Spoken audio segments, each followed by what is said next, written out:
قرآن کی ایک ایک آیت کی 70,000 تفسیریں کی گئی، اور پھر کہا گیا کہ اس پہ بس نہیں ہے، واللہ عالم، اس سے اور زیادہ ہے۔ یعنی قرآن کا ایک معنی حتمی طور پر آپ اور ہم متعین نہیں کر سکتے، بلکہ ہمارے بزرگوں نے لکھا، امام عبد الوہاب شعرانی لکھتے ہیں کہ نزول قرآن بند ہوا ہے، معنی نزول قرآن آج بھی مومنوں کے دل پہ ہو رہا ہے۔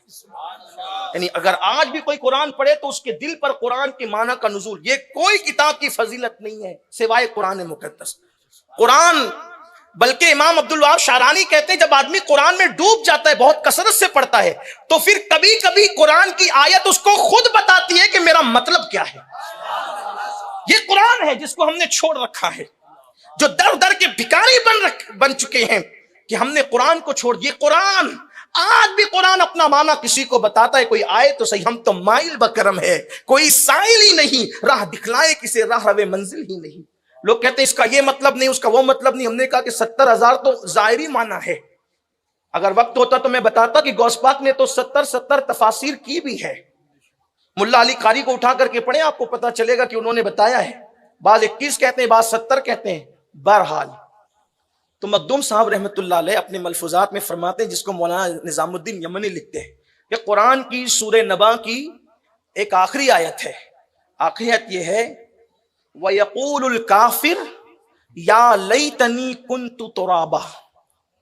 پڑھتے ہیں آپ سورہ نبا کی آخری آیت، وَيَقُولُ الْكَافِرُ يَا لَيْتَنِي كُنْتُ تُرَابًا، کہ اس کا مطلب یہ ہوا کہ اس دن کافر کہیں گے، وَيَقُولُ الْكَافِرُ، اس دن کافر کہیں گے، یا لیتنی، کاش، کنت ترابا، کہ ہم مٹی ہو جاتے، کیونکہ تراب کا معنی ہوتا ہے مٹی کے۔ اب کافر اس دن مٹی ہونے کی تمنا کیوں کریں گے؟ کیونکہ ان پر عذاب اتنا ہو رہا ہوگا کہ کافر تمنا کریں گے کہ کاش ہم مٹی ہو جائیں، ٹھیک، وہ مٹی ہونے کی تمنا کریں گے۔ لیکن اب چونکہ ایک آیت کا ایک مطلب نہیں ہے نا، 70,000 معنی ہے، تو مخدوم صاحب اب اس کا ایک معنی بیان کرتے ہیں کہ کہتے ہیں کہ کافر تمنا کریں گے کہ کاش ہم تراب ہوتے یا ہم تراب ہو جاتے۔ یعنی اب مٹی کا معنی نہیں لیا آپ نے یہاں، حالانکہ یہ معنی بھی ہے، یہ بھی صحیح ہے، اور جو آپ بیان فرمائے، چونکہ جس کا جتنا علم ہے، جتنا ظرف ہے، جتنا قرآن میں ڈوبا ہے غوطہ زن ہے، اتنی وہ بات کرتا ہے۔ مخدوم صاحب کیا فرما رہے ہیں کہ کافر اس دن، اس کا ایک مطلب یہ بھی کہ تمنا کریں گے کہ کاش ہم تراب ہوتے۔ اب یہ تراب ہوتے مطلب وہ ایک شخصیت بتانا چاہتے ہیں کہ تراب، وہ تراب بننا چاہتے ہیں۔ یہ تراب کون تھا؟ تو اب آپ بیان فرماتے ہیں، جس کو اپنے الفاظ کے جامع میں بطور مفہوم بیان کر رہا ہوں۔ تراب ایک شخص تھا، کافر تھا، تراب نام کا ایک شخص تھا، کافر تھا۔ وہ ایک راستے سے جا رہا تھا، تو اس نے جاتے ہوئے دیکھا کہ ایک بچہ ہے جو علم دین کو اپنے قلم سے لکھ رہا ہے، اس کا قلم اس کے ہاتھ سے گر جاتا ہے، تو تراب دیکھتا ہے کہ بچہ ہے اور یہ علم دین لکھ رہا ہے، تو اس کے ہاتھ سے قلم گرا، تو تراب نے سوچا کہ یہ بچہ نیچے اترے گا، اس کو زحمت ہوگی۔ اس طالب علم کو تراب نے قلم اٹھایا اور اٹھا کر کے اس کے ہاتھ میں دے دیا، خرید کے نہیں دیا، چندہ کر کے نہیں دیا، کسی سے مانگ کے نہیں دیا، اسی بچے کا قلم نیچے گرا، تراب نے اٹھا کے دے دیا۔ اب تراب گیا مر، تو قیامت کے دن تراب جنت میں جا رہا ہوگا۔ مخدوم صاحب فرما رہے ہیں کہ تراب نام کا وہ شخص جنت میں جا رہا ہوگا، تو اس سے پوچھا جائے گا، او تراب، تو کافر تھا، تو ایمان والا نہیں تھا، تو ہم میں سے تھا، تو جنت میں کیسے جا رہا ہے؟ تو تراب کہے گا کہ میں نے مسلمانوں کے ایک بچے کو جو علم دین لکھ رہا تھا، اس کا گرا ہوا قلم اس کو اٹھا کر کے دیا، صرف قلم اٹھا کر دیا، تو مرنے سے پہلے اللہ نے مجھے ایمان کی دولت عطا کی، اور مرنے کے بعد اب مجھے جنت میں داخل کیا جا رہا ہے۔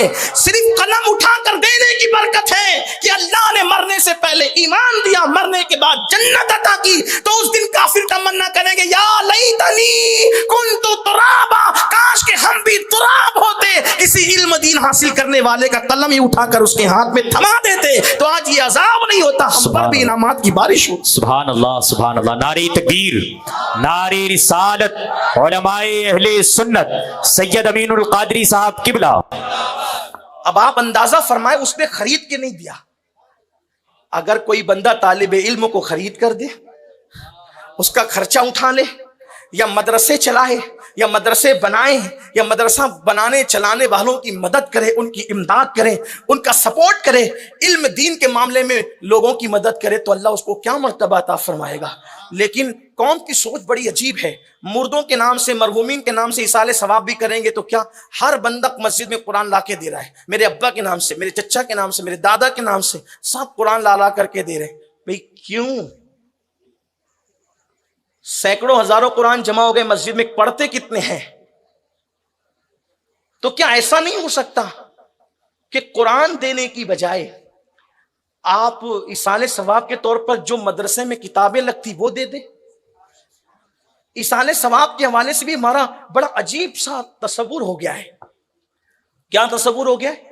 تصور یہ ہو گیا ہے کہ ہر آدمی کنویں کھدوانا چاہتا ہے، کیونکہ ان کا کنواں کھدوانے میں ثواب ہے۔ لیکن میں آپ سے عرض کرنا چاہتا ہوں، جس حدیث سے ہم کنواں کھدوانے کو بتاتے ہیں، ثابت کرتے ہیں، اگر اس کا اشارۃ النص ہم دیکھیں تو ہمیں تو کچھ اور پیغام ملتا ہے۔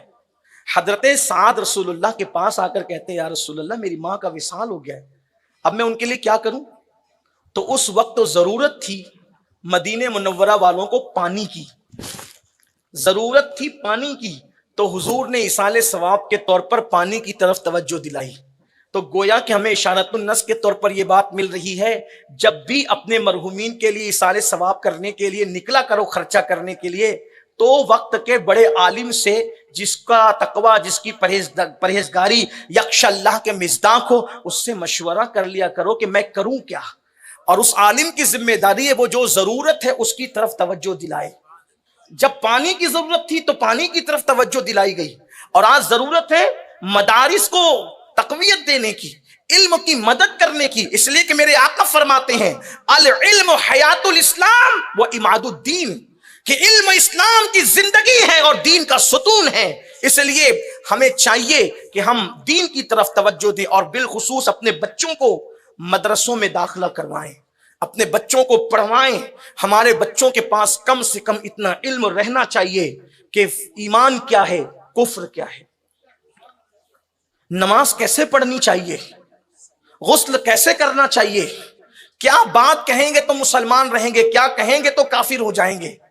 اگر آج مذہب بدلنے کی باتیں کی جا رہی ہے، آج بچیاں اور بچے نوجوان ارتداد کی طرف جا رہے ہیں، تو اس کی سب سے بڑی وجہ یہ ہے کہ ہم نے اپنے بچوں کو مذہب کی معلومات نہیں دی، دین کا علم نہیں دیا۔ اس لیے لوگ معاذ اللہ دوسروں سے گفتگو سن کر کے گمراہ ہو رہے ہیں، ورنہ اپنا مذہب اتنا خوبصورت مذہب ہے، اپنا مذہب اتنا حسین مذہب ہے۔ آپ 3 طلاق کو لے لیں، اسی طریقے سے 4 نکاح کو لے لیں، اسی طریقے سے حلالہ جو اصل حدیث میں جس کا تذکرہ ہے اس کو لے لیں، آپ پڑھیں گے نا تو آپ اس کی حکمت پڑھیں گے تو سمجھ میں آئے گا کہ اسلام نے نقصان نہیں کیا، فائدہ کیا۔ جیسے 4 بیویاں، آج 4 بیویاں بہت ڈسکس کی جا رہی، اسلام میں 4 کا حکم ہے، 4 کا حکم ہے۔ 4 پہلی بات تو جاہلوں حکم نہیں ہے، کہتے 4 کا حکم ہے۔ ارے حکم ہوتا تو نظامیہ ایسا کرتے، نماز کا حکم ہے پڑھ رہے ہیں نا، حکم ہوتا تو مولانا ذیشان ایسا کرتے، علامہ صاحب ایسا کرتے۔ حکم ہے، اللہ کا حکم کون عمل نہیں کرے؟ میرے عزیز حکم نہیں ہے، اجازت ہے۔ حکم اور اجازت میں فرق ہے۔ حکم کیا؟ میاں صاحب نے فرمایا جب تک صلاۃ السلام نہیں ہو کوئی اٹھ کر نہیں جائے گا، یہ حکم ہے۔ میاں صاحب کہہ رہے ہیں جلسہ دیر تک چلے گا، بھائی جس کو جانا ہے جائے، جس کو بیٹھنا ہے بیٹھے، اجازت ہے نا، تو اجازت پر عمل کریں نہ کریں۔ تو پہلی بات تو حکم نہیں 4 کی، پھر کہا 4 کیوں، 4 کیوں، 4 کیوں؟ اب آپ کو بتاتا ہوں، اسلام آج نہیں آیا، 1450 سال پہلے آیا۔ علم نہیں ہے نا، اس لیے مذبذب ہو رہے ہیں، علم نہیں ہے، کنفیوژن کا شکار ہیں، علم نہیں ہے، الگ الگ باتیں کر رہے ہیں۔